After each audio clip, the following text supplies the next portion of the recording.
Welcome back to the advisory deck. We are here dressed up to with our winter woolies on because we've been down in some refrigerators just a moment ago. I'm joined, of course, by James McGill, my partner in crime. How are you, James? I'm warming up now. We're in here. It's a bit fresh in the cold rooms. Can be like that. So we're out here today in Glynde at Moo Premium Foods with the founder and owner Mick Sanders, who's very generously, agreed to share a little bit of their story and take us on a bit of a tour of what is a fantastic business. So Mick, lovely to have you on the advisory deck. Thank you. Thank you very much. No stress at all. So do you want to just give, our viewers a quick backstory on Moo Premium Foods, Sure. where it started and where you are today? Yeah, sure. Moo started about 15, 16 years ago. We actually started off in retail. So we started off with one small shop out at the Elizabeth Shopping Centre, which grew to 8 shops in about 18 months. It was a bit of a marketing thing to try to spread ourselves so that everyone in South Australia knew the brand. It then really developed though. We realised that we had an opportunity to supply some packaged product like we've got here to a few IGAs. And we had one single IGA that asked us to supply that, which we started doing. We realised after a very short amount of time, actually that's probably a better business model than the shops. So we actually started to change at that point and pushed to do more of our own Moo product in not only IGAs but also in Coles as well locally. Today, where the business has changed, really, we do sort of 3 parts to our business. We've got the Moo brand is one in the retail across Australia, but then we also have got 70% of the business co-manufacturing. So we do a lot of work for other brands that are also in either supermarkets across Australia or different formats that they use for their business. Third sector is in food service. So we do a lot of work for other manufacturers who then use the bulk product, so whether it be a yogurt or a sour cream, and they further process that into various different products that go into other consumer goods, I guess, in around Australia as well. Fantastic. And 16 years in, how many staff are we at now? We're about 45, 50 at the moment. 50 staff? Yeah, Okay. yeah. Terrific operation, James. We've just had a bit of a tour of it. It is. It's impressive. It's large. It's funny. You see a brand on the shelf, and you don't often think about what happens behind the scenes to get it there. I'm curious just to go one step further back in the story. You spoke about starting at Elizabeth Shopping Centre. Yeah. Your background before that, you're a chef. That's right. Yeah. The story of the Moo, I guess, was you saw an opportunity in the market. Can you talk about that process? I'm keen then to see how does a chef who sees an opportunity end up running a large manufacturing plant, multiple industries, co-manufacturing, and the learning journey for you as you've gone through from doing one thing with an idea through now running a decent sized business. Yeah, it's a good question. And I guess my love has always been food, no question. When I was in year 7 at school, I knew I wanted to be a chef. I'm not really quite sure why, but I didn't have any family members involved in restaurants or anything like that. But I did love the idea of food. So after 10 years at restaurants and 9 years working as a purchasing manager at Qantas, worked down at the airport for a number of years, they gave us a lot of cheap flights, which was one of the benefits that we had. And whenever Sal and I travelled overseas, which we had a lot of flights, I think we went to 25 different countries, and in that we were always looking for ideas. Our aim was always to have a business, of some sort. And it took a few years to develop that. Where the ideas came and went, but the particular one around the yogurt one stuck, and that was one we really did see it in France, a really good product. So from there, I guess the process started, and we were not experienced in retail, we were not experienced in dairy, to be honest. I gave up my job at Qantas. Sal gave up her job as a teacher, and we at the age of 32 and 27, I think, started Moo, with the idea that if we don't do it now, I don't want to get to 60 and think, I wish that I did that, and I would thought that we would regret it. And I guess the other part was at a younger age that if we didn't have children at the time either, that if we did have an issue and financially we did have a major problem, we'd also be of an age we could recover. Yeah. So that's I guess why we started it in that format. It's a big roll of the dice, though, isn't it? Like it's a big Yeah. risk to. Yeah, I guess in to hindsight, two pretty good hindsight, careers to go and say, let's have a crack at doing something. we're in a good situation. We bought a house and we didn't need to put ourselves at risk in a sense, but it didn't seem to be that much of a risk at the time. It just seemed to be the right thing to do. I was actually also only 3 months short of my service leave, and people thought, "Oh, you're nuts." But the opportunity, unfortunately, was then. Yeah. So I thought, I just got to. It's now or never. Now or never, and I'm glad I have done that. There has been a lot of learning. There's no question. A lot of learning, a lot of change, and we've been very fortunate today to have a huge amount of support, family. We've got a very good board structure as well, who've been exceptionally supportive as well. So we, I guess that's where life changes. It's not what I was used to working in a restaurant. We talk about strategic plans and the evolution of strategic planning processes and fixed 5-year strat plans. Picture the business where you started at 16 years ago to where you are today. Ask your 16-year younger self, could I imagine we'd be doing the kind of products and kind of things that we're doing today? Like, what are the key things that you've sort of picked up along that sort of journey? What's been most important? Well, the answer is no. I wouldn't have seen what we're doing now when we started. Actually, it was really not even a consideration. From a learning point of view, though, I think we work really hard with our customers. So I think we always say yes. We talk about it a lot here that if a customer requests something, we always say yes, and then really try to work out how do we make it work. Now, if it's a product clearly that we don't make, like hammers, we can't say yes to that. But if it's along the lines, or we think yes, there is an opportunity here that we can work with them to make it, actually that generates some other opportunities. So if we said no all the time, we probably wouldn't actually be operating. So we try to be very flexible. Does it get harder as you get larger and more established with, I guess, clients you're working for who have expectations of you? Does it get harder to say yes to new clients? No, not really. I mean, space becomes the challenge, and that's the one that we continually work on. I guess with the team that we've got, we try to be pretty nimble in our approach as well, and we don't just work 9 to 5. We know that when the work needs to be done, the work needs to be done, and the team really sets into action then to do it. I think we're also aware that things change all the time. In retail, things change, and the customers that we had 5 years ago may not be there in 5 years because their product might be deleted off the shelf. Not for anything that they've done wrong with the product, but maybe just because there's fatigue and it's been in the market for 5 years. And so that gets cut. Then we don't have a product either on the shelf. So those things we've learned. We have to push, if you like, to get new sales all the time. So culturally, then you can train people to work on a manufacturing line, a packing line. That's takes time, but it's a trainable skill. When you hire people, do you have from a cultural point of view, do you look for a certain personality type to go, right, we're a business that says yes, whether it's in sales, distribution, whatever, we're a business that says yes, and therefore we hire people who want to be able to do that? Or are there only certain roles that need to have that culture and the rest are accurate, timely, attention to detail? How do you manage that? For us, actually, we do think about it a lot when people do come on board. For a lot of roles, actually, the way we look at it is that if 80% the attitude's right, they actually will learn the rest. We feel really strongly about that. We've had some highly skilled people with the wrong attitude, and it doesn't actually work. And we've proven that, and our gut instinct has been that, but we've still gone down that path, and then we thought, we probably shouldn't have done that, and then sure enough, they're not here now. So I think we do realise that you definitely need to have people with the right attitude, and we need to talk about that when we're employing them as well, so that they're fully aware that we need a can-do attitude with everything that we do. And the people that we've got have got that.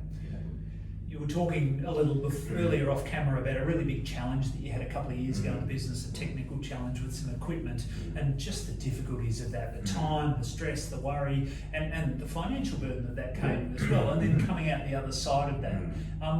It seems to be a pretty common theme across a lot of successful business people that there's that moment. There's the moment when you go, I can just throw it all in now, cash my chips in and walk away from here. Do you think, sort of sitting here coming out the other side of that, and then coming through COVID as well, you say, actually, you know what, I don't want to do it again, but that had served us quite well for so many reasons, for so many learnings? Yes, that is true. I definitely don't want to do it again, but it did make COVID seem easy, you know, actually in the scheme of things. But there's no question that you do learn from those major challenges.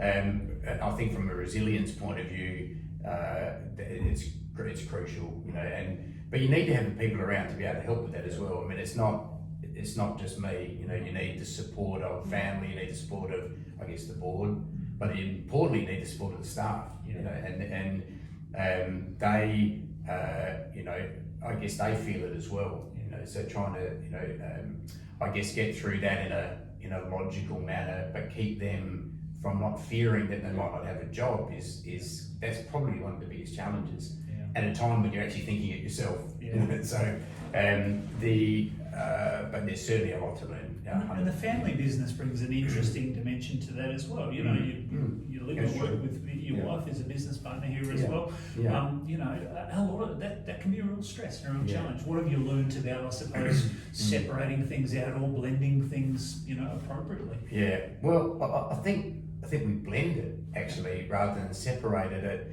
I know there's always talk of work-life balance and that sort of thing, but I think when you've got, you know, a business like we've got, and not dissimilar to many other companies, work is life, you know. And I look at our kids, for example, our oldest twins are 14. They don't know anything differently. So if I have to come to work at 2 in the morning, I have to come to work at 2. That's not unusual for them. So I think for us, and Sal's got a very strong work ethic as well. I mean, she knows when we need to work, and if we've got to work hard, we will certainly do that. And we just blend it all in and make it happen. The curves and way coming together. That's right. Perfect metaphors.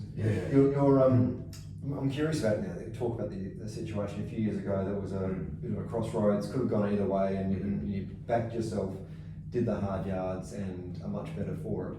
Are the decisions around that time or the last 5 years that you would have made earlier had you known? Were the key decisions? If you'd done this 5 years ago, we'd be in a much better position now. Yeah. So one of the things we have done. I guess we have got a board that's very, very strong. And we meet monthly and we go through everything there. We regularly will assess decisions that we've made and say, what would we have done differently there? Some of the things that have been a real challenge for us, you sort of don't know what you don't know at the time. And so I don't think we would have done anything differently actually, because some of it's just a lack of knowledge in a situation. At that point in time, you didn't know. At that point in time, it was the best decision to make. So we then take quite an aggressive approach to say, you know what, let's go for it. You know, let's do it and make it happen. And if it doesn't work, well, then we have to deal with the consequences of that, and we'll see how that goes. That's always been the decision, the way we've sort of looked at it, and that's been great in many ways. And of course, sometimes you're going to have some failures with it. It's just that if you do have that failure, you know, have you got the resources behind you that you can survive it? You know, and you know, there's times when it's close that you might not have, but I guess that makes it I won't say the fun in it, but it does make it something to consider. So that's the retrospective kind of learning approach. What about, you know, prospective? You're in the business of predicting where the consumer dollar will go ultimately, where their pallets will take them, what will sell. And part of that's driven by sort of, you know, what we put into the market. Part of it's driven by competition as well. What have you learned about how to try and stay on the front edge of the wave in terms of the products that you're manufacturing to maintain relevance with wherever the consumer pallet's going?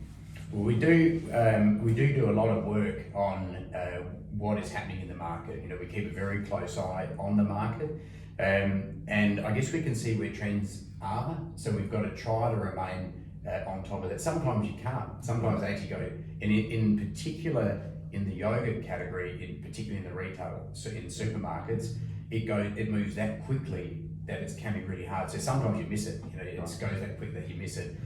But sometimes it goes that quick and you miss it, and there's a good reason for missing it because it's a bit of a fad and it's come off again. But we spend a lot of time on, the team spends a lot of time on research and development as well. So from an innovation point of view, we're always trying new products, new ingredients, new flavours, new packaging. We look at what other packaging's around. And for us at the moment, we look very strongly at environmental. It's a way that we feel strongly about, and it's something we want to add into what we do as well, is have we want to feel 100% that we're doing everything we can from an environmental point of view as well. It's the one recycling sort of recycled products and minimising waste. Minimising waste. Yeah, we even a couple of years ago have been starting to do work with a couple of other companies on can we make a compostable product, a tub that is. We actually believe we can. The challenge is that it's actually not that easy to have a compostable tub in Australia, because not all councils in every area of Australia have actually got the ability to actually make it compostable. But I guess the thing is that we're thinking about it and we're trying to do the work, and it is a key focus for us as well. Maybe my final question, James might have one more, but is around the sort of supply chain management. I mean, you are a business that is so dependent on kind of your raw products kind of coming in as well. What have you learned that's really vital to safeguarding that, to nurturing it, to ensuring that whatever we're doing at the front end, we're locked and loaded at the back end? Well, for us, it's clear for us. Communication with our suppliers is absolutely critical. If we're moving something, if we need to change a product, we try to let them know with as much notice as we can. But importantly, we actually are very, very loyal to our suppliers. And so we don't try to chase a cent, to try to change this, to save a small amount of money on a product. We don't do that. If it's a large amount, obviously we've got to be sensible. But if we've got a good customer or a good supplier, but in this instance a good supplier that's giving us a good product that we're happy with, and we've got a good relationship and work strongly with them, then that's actually more important for us than trying to chase that cent.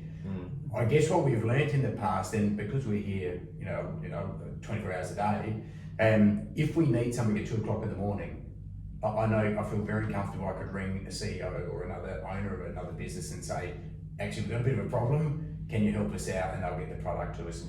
You don't get that if you don't have a long-standing relationship, and that is critical for us, because I guess our customer doesn't really mind what our problem is. They just need the product. So they don't really. We don't need to make a song and dance about, we've had this problem, we fixed it. Makes no difference. They just want the product on time, and with the long-standing suppliers, we can achieve that. We ran a session at the Lion Hotel a few weeks ago with a panel, including some people in the beverage industry more than food. But one of the key comments that came away from that was reflecting on COVID, was how important relationships were, how important it was to be able to do exactly what you're talking about. And if you're chasing every cent and it's all about a dollar value, you don't get the relationship that helps you get through the tough times. So it's, you're hearing that again and again about the value of relationships within the company, the culture, the hiring, the internal values, but also partnering with people who will help you get through the tough times, because you're going to get them. Everyone's going to get them. My final question, I want to come back to your board. A lot of family businesses don't have a board, or if they do, it's a board of the husband and the wife and maybe the CFO or someone else that's internal. Yours is external primarily. How much value do they add to you in terms of taking off some of the pressures of having to think about other external, more strategic issues? I mean, you get very focused on what's happening in here, innovation, culture, R&D and so forth. The board comes in, I'm guessing, and says, okay, let's think about external. How much better do you feel about having that board set up? It's a good question, because when the board first was structured, actually I didn't like it. In fact, because I was used to I wasn't used to that. I'm a chef by trade, and having a board was, hang on, I need to be really structured here. So I've got to report every month, and I've got to do this. But that's also the benefit of it, clearly, because now I have to report every month, and I've got to be really structured, and also really highly accountable. So for us, it's been imperative. We couldn't operate properly without that. Is my feeling. We've got a really interesting board in that they're all experienced business people in their own right, and their knowledge is different on basically all different things, and they do add a lot of value. There's no question. So you wouldn't be without them now? Definitely not now. Yeah. No. I think if I was without them now, then that's when you would see things would slip, not because you didn't, because you wanted them to, but I think you'd maybe lose focus a bit, and I think the board certainly helps to keep you focused, that's for sure. Well, Mick, we can't tell you how grateful we are to you for letting us, take a look around this magnificent place. I've bitten my tongue for 20 minutes on culture jokes in a yogurt factory, but it's an amazing brand, and what you guys are doing here is terrific. And thank you for sharing a few, lessons along the road to the Moo journey. So, thanks for coming in. James, thank you as always. It's great to be here. Thanks, Mick. Terrific to bring the advisory deck out on location in this brilliant business. If you'd like to get involved and have a conversation with us or have us out on your deck, just get in touch via the details down below. Thanks for joining us on the advisory deck.